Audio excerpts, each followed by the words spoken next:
प्रिय विद्यार्थियों नमस्कार। आज हम बात कर रहे हैं सफल प्रजातंत्र के लिए आवश्यक बातें।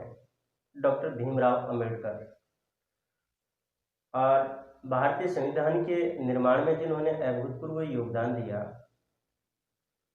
उन्होंने सफल प्रजातंत्र के लिए कुछ जरूरी बातें बताई हैं कि जहां पर प्रजातांत्रिक शासन व्यवस्था है उसको सफल बनाने के लिए किन किन बातों का होना आवश्यक है। प्रजातांत्रिक व्यवस्था की अगर हम बात करें, जहां पर जनता के द्वारा जनता के लिए चलाया जाने वाला शासन प्रजातंत्र प्रजातांत्रिक व्यवस्था कहलाती है, शासन कहलाता है। उसी में ऐसी बहुत सी बातें होती हैं जिनका होना जरूरी है और वहां पर लेखक ने बहुत ही अच्छे ढंग से अपने विचार प्रस्तुत किए हैं। प्यारे विद्यार्थियों, इस पाठ में 2020 में व्याख्या पूछी गई है। प्रश्नों की दृष्टि से अब की बार ये पाठ महत्वपूर्ण है। हर बार कोई ना कोई प्रश्न इस पाठ से पूछ लिया जाता है, उस दृष्टि से भी ये पाठ हमारे लिए ज़्यादा महत्वपूर्ण है। हम सर्वप्रथम बात करते हैं डॉक्टर भीमराव अंबेडकर के जीवन परिचय की। इनका जन्म सन 1891 ईस्वी और इनकी मृत्यु सन 1956 ईस्वी में हुई थी। भारतीय संविधान के निर्माण में अभूतपूर्व योगदान देने वाले महान नेता डॉक्टर भीमराव अंबेडकर का जन्म मध्य प्रदेश के एक छोटे से गांव मऊ में हुआ। इनके पिता का नाम रामजी मालोजी सकपाल और माता का नाम भीमाबाई था। कई सामाजिक और वित्तीय बाधाओं का मुकाबला करते हुए शैक्षिक उन्नति करते रहे और डॉक्टरेट की उपाधि प्राप्त की। उन्होंने जातिगत भेदभाव का डटकर विरोध किया और समतामूलक समाज यानी कि सबको सामाजिक समानता व प्रजातांत्रिक मूल्य की स्थापना में विशेष योगदान दिया। स्वतंत्र भारत के प्रथम कानून मंत्री रहे तथा संविधान के प्रारूप को संसद में इन्होंने स्वीकृत कराया।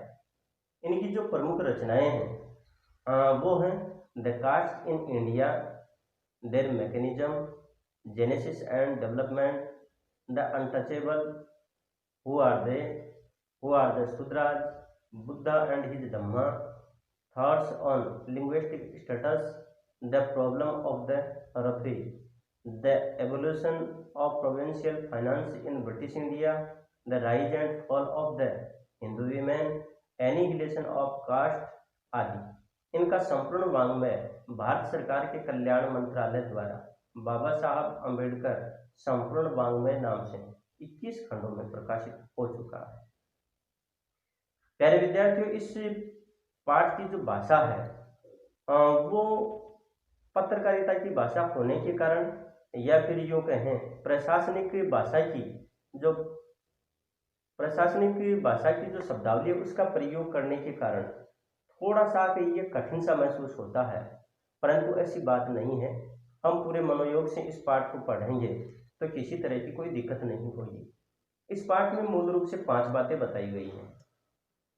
पहली जो बात है वो बात इन्होंने बताई कि जो कानून है उसके सामने यानी सभी समान रहे।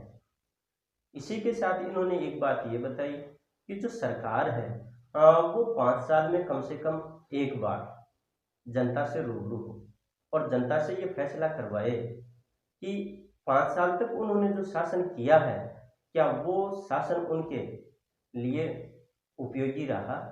जनता इसका फैसला करे।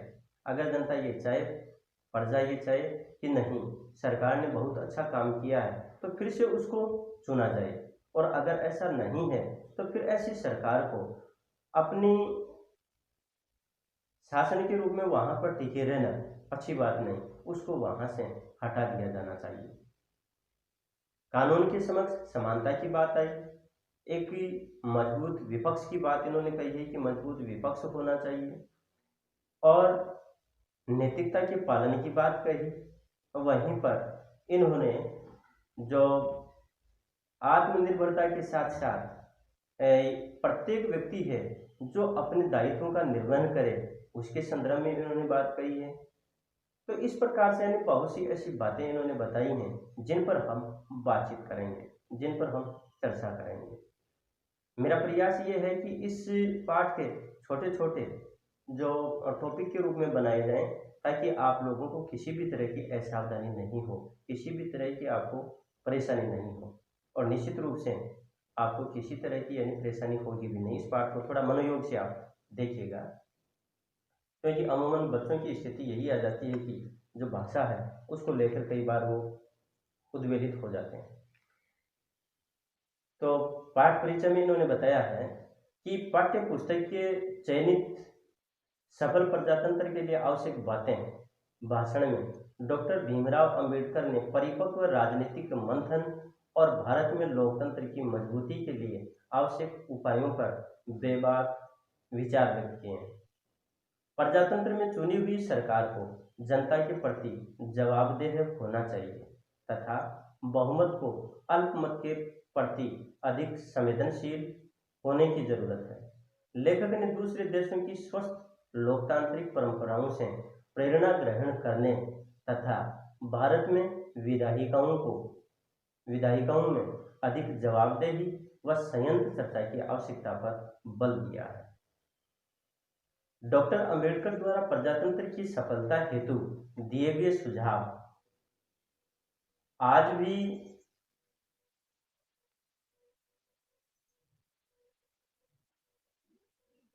प्रासंगिक हैं। और इस प्रकार से इन्होंने जो सफल प्रजातंत्र के लिए आवश्यक बातें बताई हैं, शर्तें बताई हैं, उन पर हम बातचीत करने जा रहे हैं। लेखक यहाँ पर सबसे पहले कह रहे हैं कि यह स्वीकृत मत है कि प्रजातंत्रवादी शासन व्यवस्था में जो सत्तारूढ़ है उन्हें प्रत्येक 5 वर्ष लोगों के पास जाना चाहिए और उनसे पूछना चाहिए कि क्या उनकी सम्मति में वे इस योग्य हैं कि उन्हें सत्तारूढ़ रहने दिया जाए, ताकि वे उनके हितों का संरक्षण कर सकें और उनके सौभाग्य को बना सकें। प्यारे विद्यार्थियों, पहली ही शर्त यहाँ पर यह बताई है कि जो सत्तारूढ़ दल है अर्थात शासन करने वाला जो दल है, वो दल प्रत्येक 5 वर्ष वो जनता के पास जाए, प्रजा के पास जाए और उन्हें ये पूछे कि उनकी सम्मति में अर्थात उनकी नज़र में ये जो 5 साल किया गया जो शासन है इस सत्तारूढ़ दल के द्वारा, क्या उसने उनके हितों की रक्षा की है, क्या उन्होंने उनका ज़्यादा से ज़्यादा हित किया है, क्या उनके लिए ज़्यादा से ज़्यादा कल्याणकारी रहा है क्या। ये बात जाकर के और जो सत्तारूढ़ दल अर्थात शासन करने वाला जो दल है वो जनता से जाकर के पूछे और जनता फिर उस पर क्या फैसला देती है उसके बाद में आगे का निर्णय होना चाहिए। तो पहली शर्त यहाँ पर क्या हुई? पहली शर्त है कि सत्तारूढ़ दल प्रत्येक 5वें वर्ष में जनता के पास जाए और उन्हें उनके द्वारा किए गए कार्यों के बारे में पूछे कि उन्होंने कितना सही या कितना हितकारी कार्य उनके लिए किया। उसके बाद में देखिए,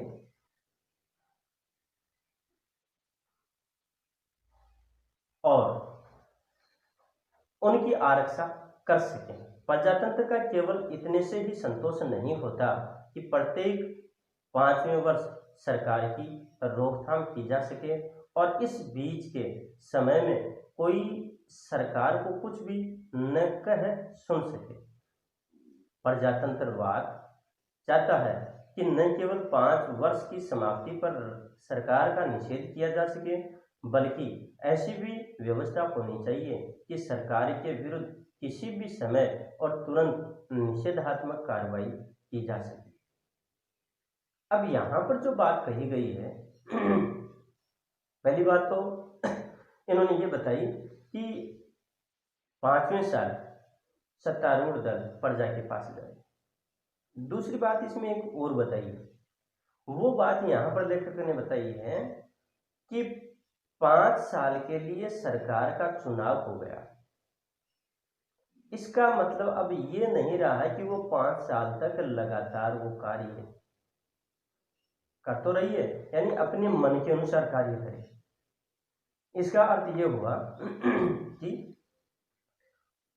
5 साल में अगर मान लीजिए उसने अच्छे कार्य नहीं किए, जनता के हित में कार्य नहीं किए, या फिर जनता के हितों की रक्षा करने में वो शासनारूढ़ दल सक्षम नहीं है, तो ऐसी स्थिति में उसके विरुद्ध कार्रवाई की जानी चाहिए।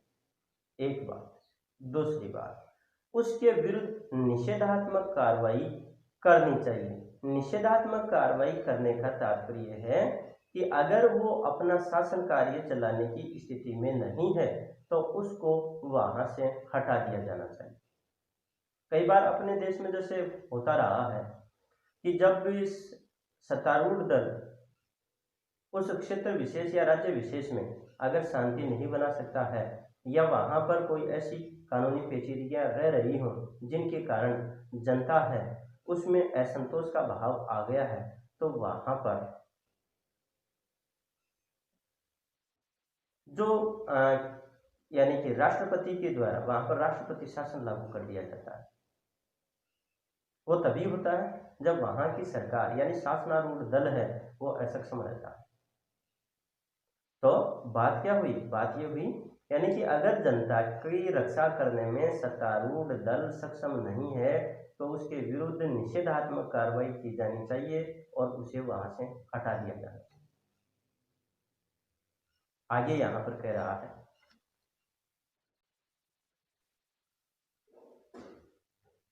अब यदि आपको मेरे कहने का आज से स्पष्ट हो तो प्रजातंत्रवाद का मतलब है, अब यहाँ पर देखो, प्रजातंत्रवाद का मतलब है कि किसी भी आदमी को सदैव शासन करते रहने का अधिकार नहीं। ये शासन करने का अधिकार लोगों की स्वेच्छा पर निर्भर करता है।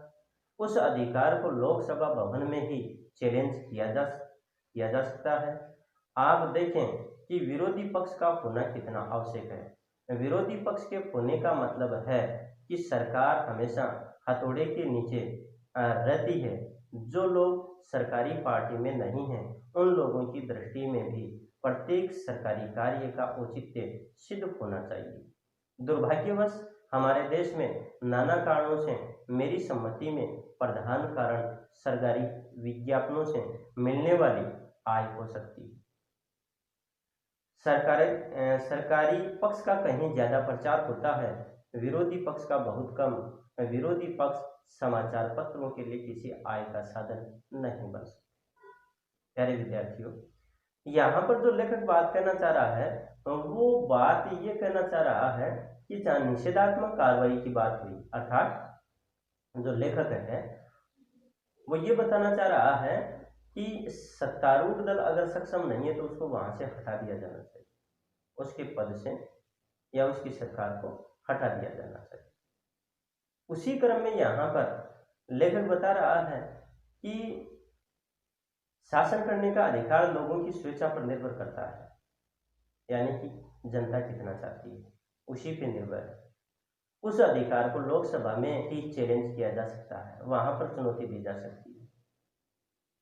आप देखें कि विरोधी पक्ष का होना कितना आवश्यक है। यहाँ पर अगली जो बात आ रही है वो विरोधी पक्ष की आ रही है कि एक विरोधी पक्ष मजबूत होना चाहिए ताकि सरकार हमेशा हथौड़े के नीचे रह सके।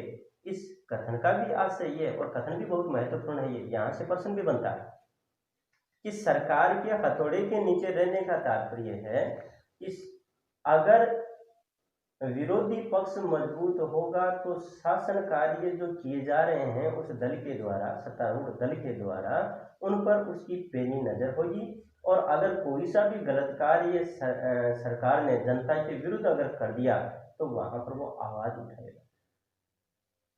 जो जितना यानी कि विपक्ष मजबूत होगा सरकार उतनी ही पारदर्शी होगी। इसलिए यहाँ लेखक ये बात बताना चाह रहा है कि एक मजबूत विपक्ष होना चाहिए ताकि वो सरकार की कमियों पर बारीकी से नजर रख सके और सरकार हमेशा यानी कि जो भी कार्य करे उसको 5 बार सोचे कि ये जनता के हित में है या नहीं। अगर ऐसा नहीं हुआ तो उसके विरोधी पक्ष अपनी आवाज बुलंद करेगा। अब यहाँ पर अपने क्या है कि जो विरोधी पक्ष होता है उसकी स्थिति हमेशा ही कमजोर बनी रहती है, और जो मीडिया है वो भी क्या है कि उसका पूरा सपोर्ट नहीं करता, पूरा साथ नहीं देता, क्योंकि मीडिया उन लोगों का ज़्यादा साथ देता है जो उनकी आय के स्रोत बने हुए हैं। और जब सत्तारूढ़ दल शासन कर रहा होता है उनके पास आय के स्रोत ज़्यादा होते हैं और वो अपने प्रचार प्रसार के लिए मीडिया को माध्यम बनाता है, इसलिए विपक्ष जो है वहाँ पर कमज़ोर पड़ जाता है क्योंकि उसके पास आय के साधन नहीं होते हैं। तो यहाँ पर यही बात लेखक ने कही है कि नाना कारणों से मेरी सम्मति में प्रधान कारण सरकारी विज्ञापनों से मिलने वाली आय हो सकती है। सरकारी पक्ष का कहीं ज्यादा प्रचार होता है, कारण आय का, यानी कि मीडिया है और वो उसी का साथ ज्यादा देता है जो उनकी आय का कारण बने हुए हैं। यहाँ पर आगे लेखक कह रहा है कि विरोधी पक्ष समाचार पत्रों के लिए किसी आय का साधन नहीं बन सकता क्योंकि उनके पास इतनी आय नहीं होती। आगे देखिएगा,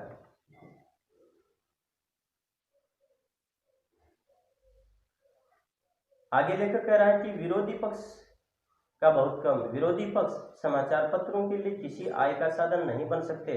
शासक दल के सदस्यों के भाषणों से समाचार पत्रों के अंतिम पृष्ठों के भी अंत में कहीं जाकर जगह पाते हैं। मैं प्रजातंत्रवाद की आलोचना नहीं कर रहा हूं, प्रजातंत्रवाद की सम्यक सफलता के लिए विरोधी पक्ष का होना एक अनिवार्य शर्त है। यहाँ पर लेखक ने इसमें यही बात बताई है कि मूल रूप से कि जो विरोधी पक्ष होता है उसका मीडिया कम साथ देता है, एक बात, और वो भी आय का स्रोत न होने के कारण। वहीं पर दूसरी बात ये कहना चाह रहा है कि अच्छे प्रजातंत्र के लिए या सफल प्रजातंत्रवाद के लिए विरोधी पक्ष का होना अनिवार्य है। यहाँ पर आगे जो विरोधी पक्ष है उसके बारे में लेखक है वो कुछ बातें बता रहा है और उनमें विभिन्न जो देश हैं उनका चित्रण किया है, उन देशों के विरोधी पक्षों की विशेषता बताई है, और ये प्रश्न के रूप में भी बहुत ज़्यादा महत्वपूर्ण है, इसलिए हमें आगे वाली जो बात है उसको और भी ज़्यादा ध्यानपूर्वक पढ़ने की जरूरत है। तो देखिएगा,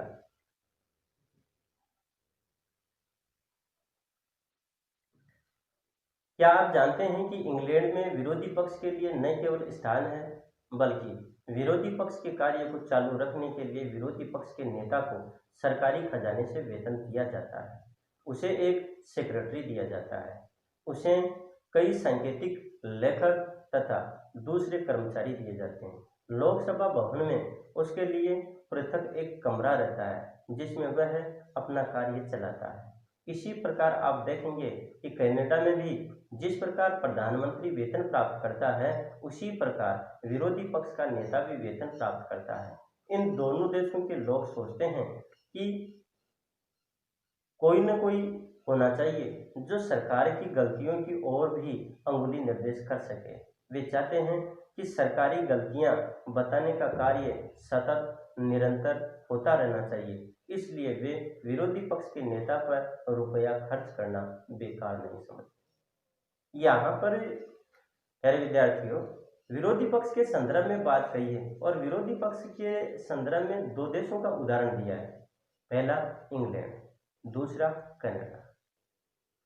और यहाँ लेखक इंग्लैंड के बारे में बता रहा है कि वहां जो विरोधी पक्ष है उसके लिए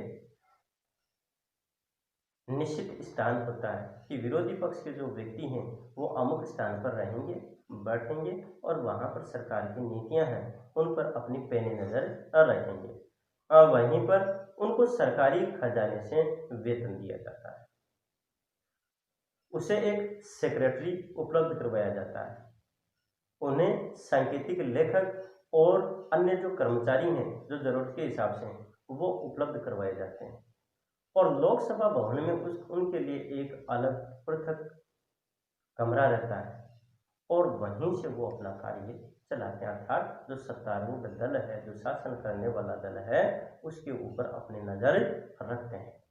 यहाँ पर प्यारे विद्यार्थियों जो प्रश्न के रूप में अपने को पूछा जा सकता है वो ये पूछा जा सकता है कि लेखक ने विरोधी पक्ष के संदर्भ में किन किन देशों का उदाहरण दिया। तो इंग्लैंड और कनाडा। या फिर यूं पूछा जा सकता है कि इंग्लैंड में विरोधी पक्ष की कैसी स्थिति होती है। या फिर जो विरोधी पक्ष है उसके संदर्भ में जो सत्तारूढ़ दल है वो उसे कौन कौन सी सुविधाएं उपलब्ध करवाता है। इस प्रकार से यहाँ पर प्रश्न बनता है। तो इंग्लैंड में उनके लिए सरकारी खजाने से वेतन उपलब्ध करवाया जाता है, लोकसभा भवन में उन्हें कमरा दिया जाता है, उन्हें एक सेक्रेटरी उपलब्ध करवाया जाता है, सांकेतिक लेखक और अन्य कर्मचारी उपलब्ध करवाए जाते हैं और वहीं से वो सीधे सरकार के ऊपर अपनी नज़र रखते हैं। और वहीं पर दूसरा जो उदाहरण कनाडा का दिया है, जिसमें इन्होंने बताया है कि जिस प्रकार से प्रधानमंत्री को वेतन मिलता है उसी प्रकार से जो विरोधी पक्ष का जो नेता होता है उसे वेतन दिया जाता है। और ये दोनों ही देश ऐसा क्यों करते हैं? इसका मूल कारण ये है, उन लोगों का ये मानना है कि हमारी जो व्यवस्था है, हमारे जो कार्य हैं, उन कार्यों को सही तरीके से देखने वाला कोई ऐसा व्यक्ति होना चाहिए, ऐसा विपक्ष होना चाहिए कि कहीं वो गलती तो नहीं कर रहे हैं। और जहां कहीं भी वो गलती कर रहे हैं उन गलतियों पर उनका सीधा आक्षेप होना चाहिए। या फिर यूँ कहें उनकी तरफ उनकी जो आवाज़ है वो बुलंद होनी चाहिए, वो आवाज़ उठा सकें, उनकी गलतियों को बता सकें, ताकि वो अपनी व्यवस्था में और ज़्यादा पारदर्शिता ला सकें। इस वजह से क्या है कि उन विरोधी जो पक्ष है उसके ऊपर किया गया जो खर्च है सरकार के द्वारा वो उनके लिए नुकसानदायक नहीं होता बल्कि फायदेमंद ज़्यादा होता है। तो आज के इस टॉपिक में हम इतना ही पढ़ेंगे। इसमें 2-3 बातें बताई गई हैं, उनको मैं पुनः दोहरा रहा हूँ। नंबर बात 1, सबसे पहले ये बात बताई गई कि सत्तारूढ़ दल 5 साल में एक बार जनता से रूबरू हो और उन्हें अपने द्वारा किए गए कार्यों के बारे में पूछताछ करे कि जो प्रजा है वो उनसे संतुष्ट है या नहीं। वहीं आगे कह रहे हैं कि सत्तारूढ़ जो दल है अगर वह शासन चलाने में असक्षम है तो उसे समय से पहले हटाए जाने का प्रावधान होना चाहिए। वहीं पर इन्होंने विरोधी पक्ष के संदर्भ में बात कही है, एक विरोधी पक्ष जो मजबूत विरोधी पक्ष है वो होना चाहिए। और उसी संदर्भ में 2 देशों की उदाहरण दिए हैं, इंग्लैंड और कनाडा। और इस प्रकार से अगर ऐसा होता है तो निश्चित रूप से जो सरकार है वो हमेशा हथौड़े के नीचे रहेगी, अर्थात वो दबाव में रहेगी और किसी भी तरह का कोई गलत कार्य करने से वो बच पाएगी। प्यारे विद्यार्थियों, नए वीडियो में हम आगे वाला जो टॉपिक है या आगे वाली जो शर्त है उसको लेकर के फिर आपसे बातचीत होगी। तब तक के लिए नमस्कार, धन्यवाद।